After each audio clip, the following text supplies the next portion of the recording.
এই চুনচুনির মা, তোমার টাকা ঢুকেছে? হ্যাঁ আমার ঢুকেছে, তোর ঢোকেনি? আমার ঢোকে নাই। ওরে কপাল। বৌদি, তোমার টাকা ঢুকেছে? হ্যাঁ হ্যাঁ আজকে ঢুকেছে। আমার এখনো ঢোকে না। পাশের বাড়িতে শুনে আসি, সবার ঢুকে গেছে, একসাথে করছিলাম, আমার এখনো ঢোকেনি। বৌদি, তোমার টাকা ঢুকেছে? হ্যাঁ আমার ঢুকেছে। তোমারও ঢুকে গেছে? আমার ঢোকেনি দিদি। ওরে কপাল, আমার ঢোকেনি।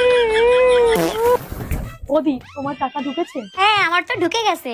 তোমারও ঢুকে গেছে, সবার ঢুকে গেছে, আমার ঢোকেনি। ওরে কপাল, কি হলো কি হলো? সবাই একসাথে ফর্ম ফিল আপ করলাম, সবার ঢুকলো, আমার ঢোকে নাই, কি হলো? আমার মনে হয় কি আমাকে মেম্বার কোনো কাজ সাজি করছে, আমার ফর্মটা মনে হয় বাতিল করে দিয়েছে। মেম্বারের বাড়ি যাবো। ও ঠাকুমা, তোমার অন্নপূর্ণার টাকা ঢুকিছে? হ্যাঁ আমার টাকা তো ঢুকেছে। তোমারও ঢুকে গেল, তোমার ঘাটে যাওয়ার বয়স হয়ে গেল, তোমার ঢুকে গেল, আমার ঢোকেনি ঠাকুমা, আমার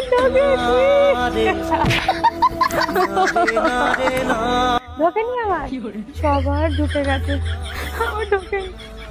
তোমার ঢুকেছে? ঢোকেনি, আবার ঢোকেনি, ঢোকেনি। ওরে বাবা, কতদিন বসে বসে লাইন দিয়ে ফর্ম ফিল আপ করছি, ঢোকে নাই। নিশ্চয়ই কেউ কাজ সাজি করছে। ওরে ভগবান, সর্বনাশ, ভগবান তুমি কোথায়? আমার ঢোকেনি। 3000 টাকা ঢুকলে বরের মুখে মুখে তর্ক করতে পারতাম, নিজের খরচা চালাতাম। এখন কি হবে? ও মামা, কোথায় থাকো সারাদিন? খুঁজেই পাই না তোমারে। আমার অন্নপূর্ণার টাকা ঢোকেনি। তুই কোনো কাজ সাজি করেছিস? আমার অ্যাকাউন্টের জায়গায় তোর অ্যাকাউন্ট নাম্বার দিয়েছিস, বল।